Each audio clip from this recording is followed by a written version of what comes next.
Welcome to PP academy. आज की English grammar की इस क्लास में हम एक्टिव पैसिव के स्पेशल केसेस के बारे में पढ़ेंगे।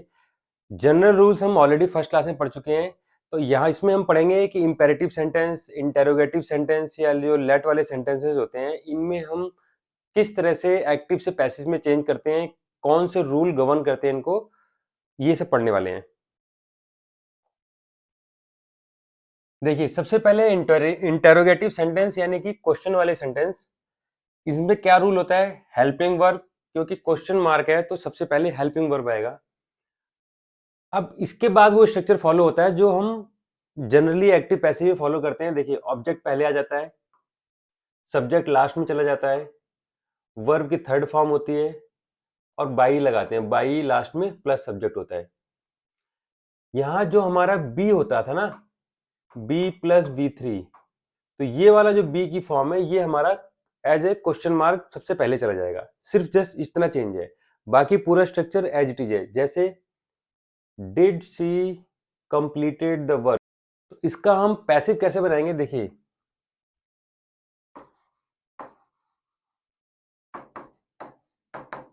हर फॉर्म के लिए आपको अलग रूल याद नहीं करना, ये तो आपको समझाने के लिए, आपको बस मेन चीज पे फोकस करना है। देखिए, ये स्ट्रक्चर आपका एज इट इज पहले जैसा है, इसको तो आपको याद ही नहीं रखना। इंटेरोगेटिव में हेल्पिंग वर्ब सबसे पहले आता है, ये आपको ऑलरेडी पता है। तो बस क्या करना है, जो हेल्पिंग वर्ब यानी बी की जो फॉर्म है उसको सबसे पहले लेकर आ जाना है, दैट्स इट। तो देखिए, हमारा एक्टिव सेंटेंस है did she completed the work. अब हम इसमें क्या करेंगे? हेल्पिंग वर्ब, देखिए पास्ट सेंटेंस है तो वॉज द वर्क। देखिए, ये वाला वर्क सब अब पहले आ गया, ये तो आपका हेल्पिंग वर्ब पहले आ गया। इसके बाद जो भी हमारा ऑब्जेक्ट होता है वो सब्जेक्ट बनाते हैं, यानी बाद वाली चीज पहले आती है। तो द वर्क कंप्लीटेड यानी V3 आएगा हमारा यहाँ पर। देखिए, बी तो आ चुका है यहाँ पर, V3 आएगा। Was the work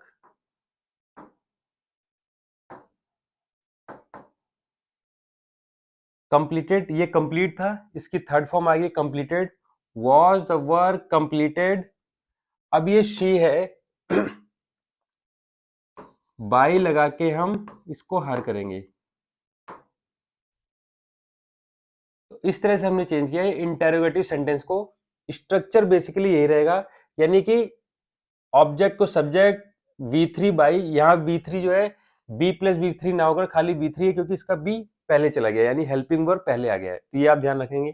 next form देखते हैं, इंपेरेटिव सेंटेंस, कमांड रिक्वेस्ट, यानी जिसमें या फिर आदेश देते हैं, इस तरह के सेंटेंस को इंपेरेटिव सेंटेंस कहते हैं।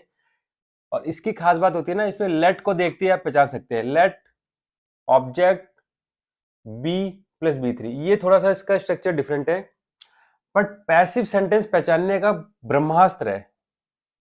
अगर आपको B प्लस V3 यानी B की फॉर्म दिख जाए और B3 दिख जाए, तो यानी कि वो आपका पैसिव है। तो यहां हमारा सेंटेंस है क्लोज द डोर। तो देखिए, क्या लिखना है हमें? सबसे पहले लेट लिखना है। लेट डोर को हमें सब्जेक्ट बनाना है। लेट द डोर यानी ये पहले आएगा। लेट द डोर, लेट आ गया, ऑब्जेक्ट जो था हमारा इधर आ गया। देखिए, जो यहाँ पर ऑब्जेक्ट था ना, ऑब्जेक्ट आ गया इस जगह पर, इसको हमने सब्जेक्ट बना दिया यहाँ पर। Let the door be, close की थर्ड फॉर्म क्लोज्ड।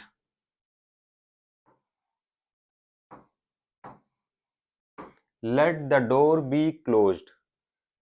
कैसे किया हमने, फिर से देखेंगे एक बार। देखो, इस तरह के सेंटेंस में लेट लगाना है हमें, ऑब्जेक्ट जो था हमारा उसको पहले लिखना है, जैसा कि हम एक्टिव पैसिव में नॉर्मली करते हैं। बी लगाना है यहाँ पर और प्लस 3 यानी B plus B3।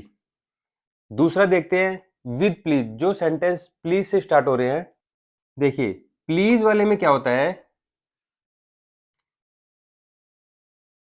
You are requested का यूज करते हैं हम। जिसमें भी प्लीज वर्ड आता है तो उसमें हम कैसे स्टार्ट करते हैं? यू आर रिक्वेस्टेड, लेट का नहीं आता उसमें। इसमें स्टार्ट करेंगे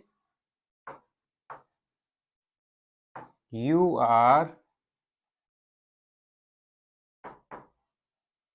ये चीज याद रखनी है आपको, ये वाली चीज, यानी इस प्लीज की जगह हम क्या लिखेंगे, यू आर रिक्वेस्टेड। अब रिक्वेस्टेड के बाद टू आता है, रिक्वेस्टेड टू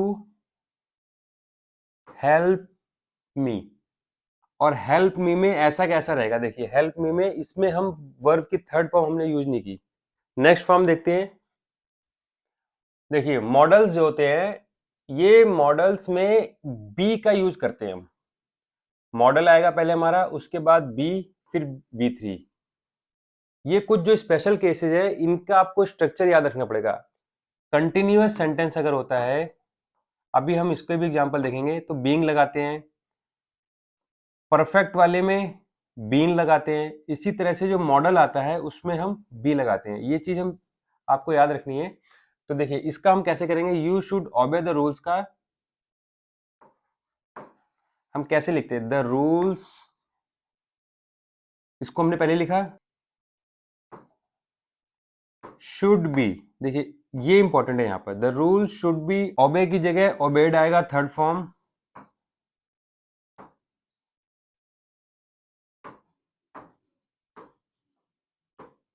बाय यू। तो हमने देखिए कैसे किया, इस वर्ब को हमने चेंज किया थर्ड फॉर्म में, इसमें मॉडल आया हमारा शुड बी, ये ऐड किया हमने। बाकी ये बाद में लिखा था जो ऑब्जेक्ट था उसको हमने यहाँ सब्जेक्ट बनाया। यू को हमने जो सब्जेक्ट था उसको हम ले जाके हमने यहाँ ऑब्जेक्ट बनाया। जनरली ऐसा करते हैं। तो एडिशन क्या था इसमें, शुड बी, ये ध्यान रखना है आप। तो ये तीन स्पेशल केसेस थे आपके एक्टिव पैसिव के अंदर, इनके लिए थोड़े से रूल्स डिफरेंट हैं, ये आपको याद रखने हैं। कुछ और स्पेशल टाइप्स की हम नेक्स्ट क्लास में बात करेंगे। इस वीडियो से अगर आपने कुछ नया सीखा हो तो प्लीज कमेंट करके जरूर बताइए और वीडियो को दूसरे दोस्तों के साथ अपने शेयर भी करिए। Thanks for watching.